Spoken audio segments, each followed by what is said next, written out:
hotel, same time every morning. I saw him at dinner yesterday. He's on his own, just kind of seems really focused, really determined right now. And okay, we see a branch of the Sicilian, not too many moves here, open Sicilian from Hikaru Nakamura. And interestingly enough, Hikaru has played with the king's pawn, which does indicate that he is ready to meet the challenge that Predke's opening repertoire. I mean, judging by the style that Predke has been playing throughout this tournament, he was always going to be a Sicilian. Yeah, always going to be a Sicilian. Predke not shy from entering these really complex battles. He's an attacking player. Sicilians are kind of custom made for attacking players if you're facing 1e4 with black pieces. And knight c6, so the 4 knights variation of the open Sicilian. White has 2 main moves here. Normally, knight to b5 indicates that you might be happy to transpose into a different branch, into the Sveshnikov Sicilian, after, for example, d6, bishop to f4, hitting this pawn, e5, bishop g5, so transposition into the main line of the Sveshnikov. Or if you want to be really ambitious with white, you trade off the knights, and you play e5, gaining space, aiming to land into some weak squares later on. But a lot of theory here. Yuanka seems to be played, seems to be discussed by the top players on a weekly basis, this one. Nakamura, I haven't seen him kind of enter the main lines, enter the most critical variations in recent times. He normally tries to kind of duck and dive and play sidelines against these types of opponents. So I think a good choice from Predke to really test Hikaru's preparation. Yeah, I'm really looking forward to that one as well. Also, Hikaru has been treating us to really tense, cagey positions where you have middle games with practically all of the minor pieces on the board, and he just wants to take the battle into the late middle game and just force the opponent to use the time on the clock. And, well, big question for Hikaru there. Is he going to go into the well-trodden main lines, which for sure Predke has looked at, or will he be trying to do something else? Yeah, interesting. Anish Giri going around checking out all the score sheets of the top boards.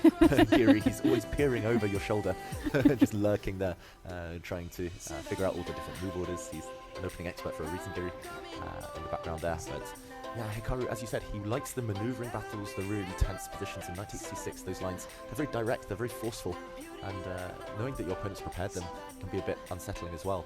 Yeah. So yeah, I really the b-pawn's tied down forever defending this knight. If you ever move your knight now, actually I like g5 for positional reasons as well. You defended f4, so you could well be justified in going greedy again. And if you go knight to e2, which was my cowardly move, but I thought maybe it might be okay. Knight e2. And so my plan is, if you go rook takes pawn, I'm just going to start backpedaling furiously and play rook takes rook. Take. And then I'm going to go queen takes f4, and I'm going to say draw. And we would likely see a draw in the near future. Position like this, level material. Yeah. White's strong bishop 1d5 compensates for the bishop pair, and yeah, maybe Hikaru needs to bail out now before it's too late. He's really journeyed quite far down this road though. Knight e2, what else? Yeah, king h1, the more I look at it, the more I think this option might disappear. And if after knight e2 immediately, could black play g5 anyway? And then I was going to go c3. Yeah, c3. At least now you've solidified. Exactly, and then I'm going to... I'll throw all the pawns down towards your king. And then I should try to do something, but maybe I don't have to do anything. Yeah, if this was a blitz or rapid game, I think black would just steamroller. Can I really go h4? Ooh, fight fire with fire. Yeah, exactly. Yeah, undermining f4. And just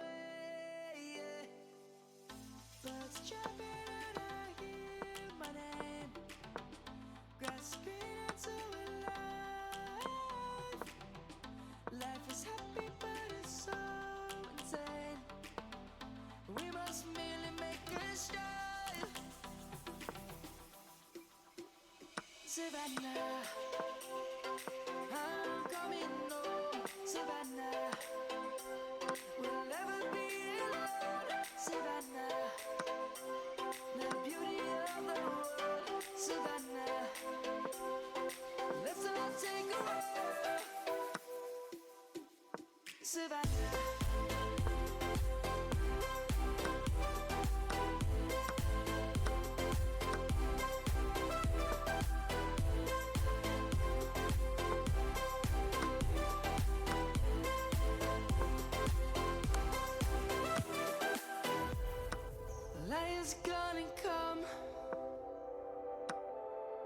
birds have just begun. We will always take a stand for the people, for the land. Let's go back to when we were young. For the animals we stand. Let's go back to when trees were swung. Kids across the land. Savannah, I'm coming home. Savannah, we'll never be alone. Savannah, the beauty of the world. Savannah, let's all take a ride.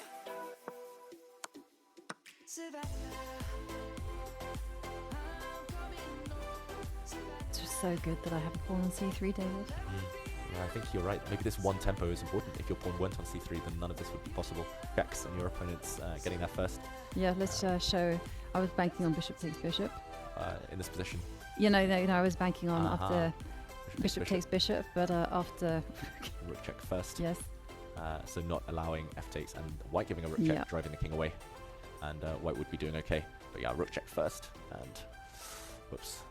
Yeah, next Yeah. move this pawn would drop. I wonder even if black could take that pawn first. I was. I think you can. King takes. Although there's a rook takes f7 and I'm coming back. Yeah. So maybe white could hold here, but yeah, why not just take this bishop and g3 drops. That'll be a big pass pawn, g4 pawn. Black is winning. Yep. So okay, g4, g3 does look a bit scary. I wonder here whether you could just trade off bishops. You could be super calm. A bit scary. Now g3, at least I have this square to hide on h3. So maybe black just takes back first. But if you go g3 first, Bishop takes bishop, g3. yeah, and then you have to go pawn takes bishop because Yeah. rook takes f7 check. It's a Rook bit of a takes. spoiler. Yeah, so pawn takes, and at least the white king's safe Yes. now. You can always give checks. He's about to push his pawn, It so we're was- actually heading yeah. in this direction. We are heading into this position, and yeah, we're expecting g4 from Predke. Yeah, g4 totally forces bishop takes e6. We've come to that conclusion, nothing else to do. If you advance, then g3 check and mate. Oops. We promised we'd show all the checkmates that we could find. So g4, let's say bishop takes, recapture. So Hikaru got an up his sleeve here because this pawn's dropping. Maybe nothing. Maybe nothing up his sleeve. Maybe c6. c6. Let's say I drop back.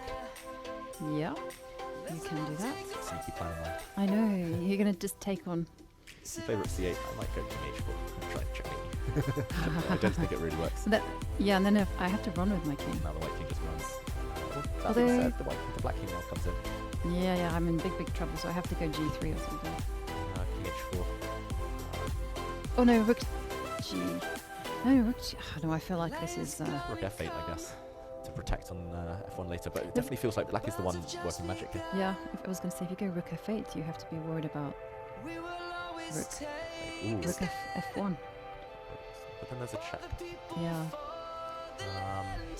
Maybe it's just a simple kind of case of taking Yes, this pawn, yes, or yes. maybe take this pawn, and black will soon be the one who's a pawn up. So Hikaru needs to pull the brakes at some point. g4, take. Somehow, whoops, sorry, mouse it. Somehow we keep finding wins for black, even though black's a pawn down. but that's because Rook we're in. really trying to win this one for white, For white. or try to trouble black. But maybe there's just nothing to be done, and you just have to go. Maybe a position like this, you just play g3 just to ensure there's no checkmates. And after king takes h5, now you play something along these Yeah. lines. Could you also try to go rook to g7 jack? In this position, Yeah. hoping for king h4 or Yes. There's no. I'm gonna go. My C7. plan was to c7. yeah. And now your trick is that after g3 you can take me. That's not really much of a trick, but yeah, it is a trick. Yeah. Rook takes rook would allow promotion, so black will take back and probably just draw Mhm. in the near future. All roads lead to Rome. It should be a draw. I think Predke will play g4. He's a very attacking player, even in the endgame. And Hikaru will be frustrated. Yes. Well, earlier on, we saw Yuri Kozubov defeat Vladislav Artemiev. And let's hear more from Kozubov as